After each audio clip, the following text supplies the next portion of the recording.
extra bit. Okay, cool. So yeah, do you want to talk me through what you've done? Yeah, so okay, so I essentially just recorded my screen through different parts of my like edit, basically, like the different steps that I had to go through to make like the video. Mm-hmm. And then I recorded a voiceover kind of like parallel to it. Mm-hmm. I was watching like what I made like on my screen recording, then I like made the voiceover like over it kind of thing. And then yeah, I just like put them together, and yeah, hopefully like it's yeah, it's It looks great. What are you using? Oh god, sorry. Door slam. The window's open, which is why it's doing that. What are you using? Final Cut Pro. Yeah, okay. Final Cut Pro. Yeah. Great. Good old Final Cut. Looks a lot different to when I was using it at university. Yeah, I know. Yeah, I started using it like a few years ago and changed like even. I'm just going to go and just quickly sort that door out. So do you want to just play it now and we can just have a look what you've done, and then for your final we can discuss what you thought about it, and then for your final bit we can get feedback from the other participants about the final outcome. Does that make sense? Yeah, it might look a bit weird because like I haven't written the titles yet, but don't worry, this is a draft. It might not like sync properly because some reason the frames like aren't playing. Like, yeah. I just want to get a sense of it. So don't worry too much. I'll just get a sense of it. Hello, today I'm going to show you the basics to editing sound in GarageBand on your Mac. First, I'm going to show you how to get started on a new project. So when you click on New Project, it takes you a choice of genres and different projects you can start with. For example, if you select the electronic option, it loads a number of EDM type beats as well as a range of EDM synths you can use. No, it's just like I'm going to play music over this. Mm-hmm.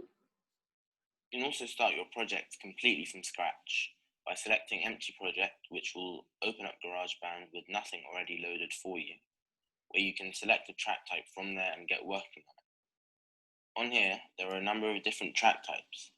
You can plug in a MIDI keyboard and record your own melody, or even using your Mac's keyboard, where you can use your Mac's keys instead of the keys on a piano or keyboard.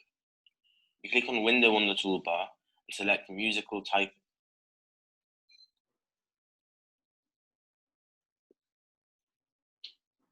I didn't manage to get the sound for that for some reason. That's okay. Others include the Real Instrument track, which lets you record using the built-in microphone or an external mic you've plugged in. The guitar gives you a range of guitar amps which you can use, and the drummer track, which gives you different drum tracks and even allows you to choose different drummers from different genres within your track.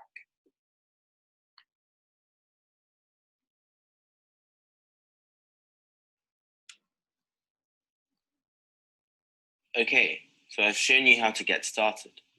Now we'll go through some of the features available for you in GarageBand.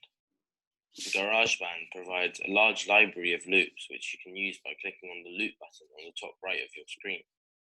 Once you've chosen a track from this library you want to include, simply drag it from the library into your workspace. And this is essentially the way to get started on a new track.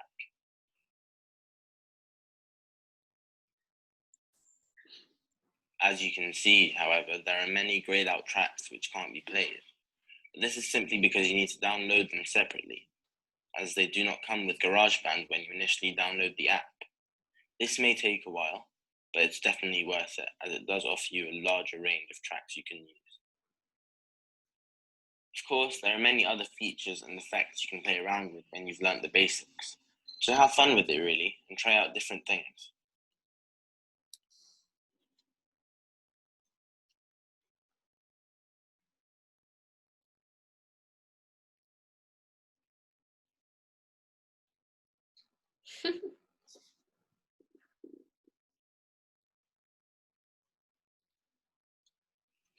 Thank you for watching, and hope this helped. Yeah. That's great, Rafael. It's fantastic. It's so detailed. Yeah. And like, how long did it take you to make? Like I did it over like 2 days, I think. It took about like an hour and a half, maybe something like that. Yeah, Pretty impressive. I And had to write like a script and stuff so that I wouldn't like, mess up. yeah, I mean, you can tell it's been planned. It's been delivered really clearly, and everything you've said it comes across very simple, but actually that's because you're saying it and delivering it really clearly. So I was really impressed by that.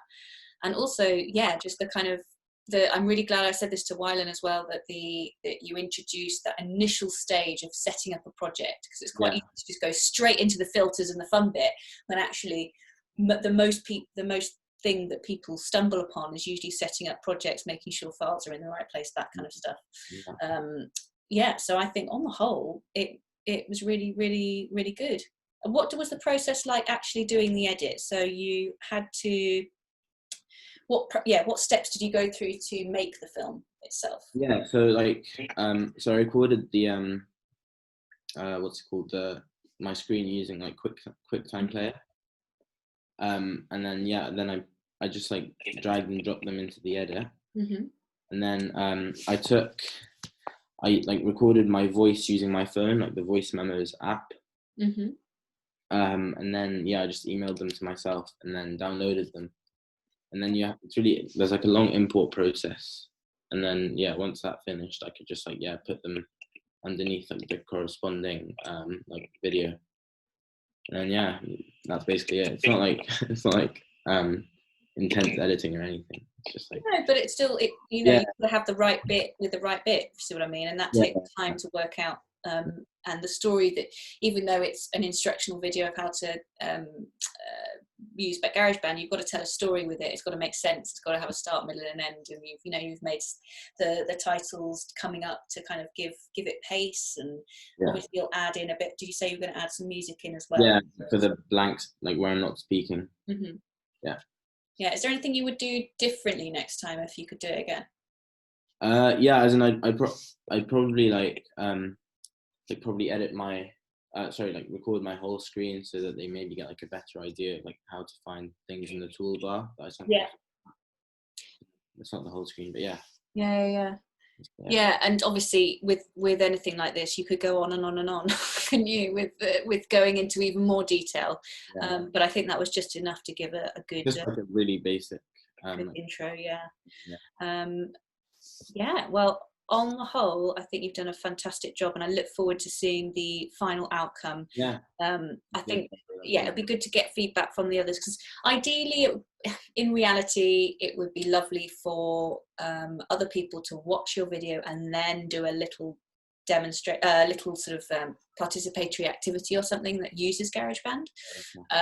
But I think that they'll having a watch of it and getting a sense of gaining some more knowledge from your video is as much of a skill share as that as well. So I think you've done a great job. And considering we were all working in isolation and working remotely, it'd be quite hard to to do that, an actual physical workshop. I think well done. I'm going to stop recording now.